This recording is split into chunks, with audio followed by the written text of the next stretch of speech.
अक्सर लोग हमारी कामयाबी को देख के हमारे जैसा बनना चाहते हैं, जबकि वो ये नहीं जानते हैं कि इस कामयाबी के पीछे हमने कितना संघर्ष देखा है। जब भी हम कोई नई शुरुआत करते हैं, बहुत सारी परेशानियां आती हैं, बहुत सारी मुश्किलें आती हैं, बहुत सारे ऐसे लोग आते हैं जो समय समय पे हमें सही सबक सिखाते हैं। हालांकि उनके प्रति हमारे मन में बदले की भावना जागृत हो जाती है, और जब हम सक्सेस हो जाते हैं तो हम भूल जाते हैं कि उनका हमारे जीवन में कितना बड़ा योगदान रहा है। जी हाँ दोस्तों, मैं हूँ कल्पना और मैं बड़े ही दिल से स्वागत करती हूँ आप सभी का मेरे इस चैनल पर। तो आज की कहानी है वाराणसी के एक राजा की, जिनका एक पुत्र था और थोड़ा बिगड़ा हुआ था। तो राजा ने एक बड़े ही ज्ञानी गुरु के आश्रम में बेटे को शिक्षित करने के लिए भेजा। ये गुरुदेव बड़े ही ज्ञानी थे और सभी विद्यार्थियों के प्रति समान भाव रखते थे। इन गुरुदेव की एक आदत थी, जब भी वो सुबह नदी में स्नान करने जाते थे तो सभी शिष्यों को अपने साथ ले जाते थे और नहाने के बाद अपने साथ ही लेके आते थे। गुरु के आश्रम और नदी के बीच में एक वृद्ध महिला का घर था, और वो वृद्ध महिला हर दिन अपने आंगन में कुछ अनाज सूखने डाला करती थी। तो जब ये लोग जाने लगते तो राजकुमार जो था वो उसमें से कुछ अनाज ऐसे मुट्ठी में उठाता और खाते हुए चला जाता था। वो वृद्ध महिला गरीब थी, उसने एक दिन देखा, 2 दिन देखा, तीसरे दिन देखा, फिर उससे रहा नहीं गया।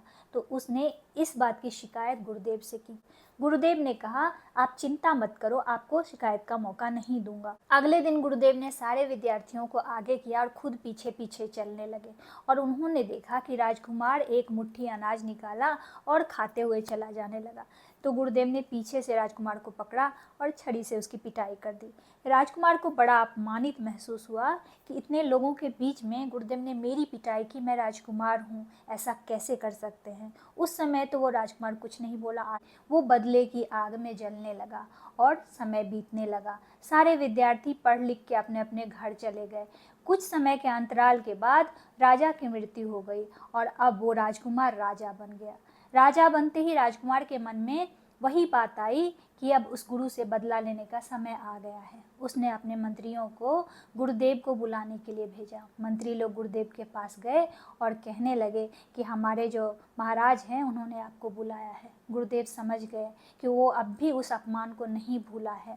तो गुरुदेव ने कहा कि मैं अभी नहीं आऊँगा, जब राजकुमार प्रौढ़ावस्था को प्राप्त हो जाएंगे तब आऊँगा। समय बीतने लगा और कुछ दिन बाद खुद ही गुरुदेव वाराणसी पहुँचे। जब राजा को पता चला कि गुरुदेव बनारस आए हैं तो उसने अपने मंत्रियों से कह के गुरुदेव को बुलवा भेजा। गुरुदेव राजा के पास आए तो राजा ने अपने मंत्रियों से व्यंग करते हुए कहा कि ये हैं मेरे महान गुरु, जिन्होंने सबके बीच में छड़ी से मेरी पिटाई की थी। आज भी मैं उस चोट को नहीं भूल पाया हूँ और ना ही इन्हें माफ़ कर पाया हूँ। आज मैं इनको इनके किए का दंड देता हूँ। ऐसा कहते हुए राजा ने अपने म्यान से तलवार निकाली। गुरु समझ गए कि इस वक्त अगर राजा अपने सिंहासन से उठेगा तो मेरी मृत्यु निश्चित है।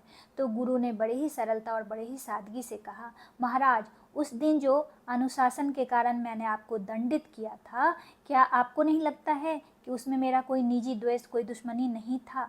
मैंने सिर्फ आपको सुधारने के लिए वो किया था। अगर मैंने ऐसा नहीं किया होता तो वो चोरी आज डकैती का कारण बन जाती, और जो परिवार आप पे इतना गर्वान्वित महसूस कर रहा है वही परिवार आपको शापित समझता। जरा दिल पे हाथ रखिए और सच सच बताइए कि उस दिन के दंड के बाद क्या आप में सुधार नहीं आया?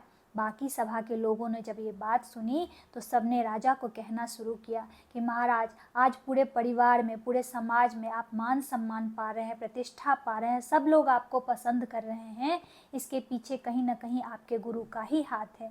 इसीलिए आप अपने गुरु को दंडित करने की बजाय उनसे क्षमा मांगिए, और आप आज जो भी हैं उसके लिए अपने गुरु को सम्मानित कीजिए। राजा को भी इस बात का एहसास हुआ कि वो बदले की आग में जल रहा था, वो अहंकारी हो गया था। राजा ने तुरंत ही अपने तलवार को नीचे रखा और गुरु के चरण में पड़ के कहने लगा कि गुरुदेव, मुझे माफ़ कर दीजिए, मैं भटक गया था, मैं बदले की आग में जल रहा था, लेकिन मुझे अब समझ में आ गया कि मैं जो कुछ भी हूँ कहीं ना कहीं आपके अनुशासन की वजह से ही है। तब राजा ने अपना राज्यभार संभालने के लिए गुरु को कहा। तो गुरु ने कहा, मैं तो एक ब्राह्मण हूँ, मेरा कार्य है शिक्षा बांटना, राज्य कार्य संभालना तो तुम्हें ही शोभा देता है। तो राजा के बहुत कहने पे गुरु ने उस राज्य का कुलगुरु बनना स्वीकार किया। तो देखा आपने, जब हम किसी मुकाम पे पहुंच जाते हैं, जब हम सफलता को प्राप्त कर लेते हैं, जब हम सक्सेस हो जाते हैं, तो उसका क्रेडिट अपने सर पे लेके घूमने लगते हैं। जबकि वास्तविकता ये होती है कि हमारे पीछे कुछ लोग होते हैं जो समय समय पे हमें सही चीज़ों का एहसास कराते रहते हैं, इसीलिए हम उस मुकाम पर पहुंचते हैं। आशा करती हूँ कि मेरी ये कहानी आप लोगों को अच्छी लगी होगी। अगर कहानी अच्छी लगी है और आप मेरे चैनल पर नए हो तो चैनल को सब्सक्राइब कर लीजिए, वीडियो को लाइक कर दीजिए, कमेंट में सत्यमेव जयते लिखना बिल्कुल से मत भूलिए। अब चलिए, अब आप सबसे विदा लेती हूँ, लेकिन जाने से पहले फिर से वही बात दोहराना चाहूँगी कि हर नामुमकिन मोड़ से गुजर के जाना है, हौसलों से कह दो मंजिल खुद बनाना है।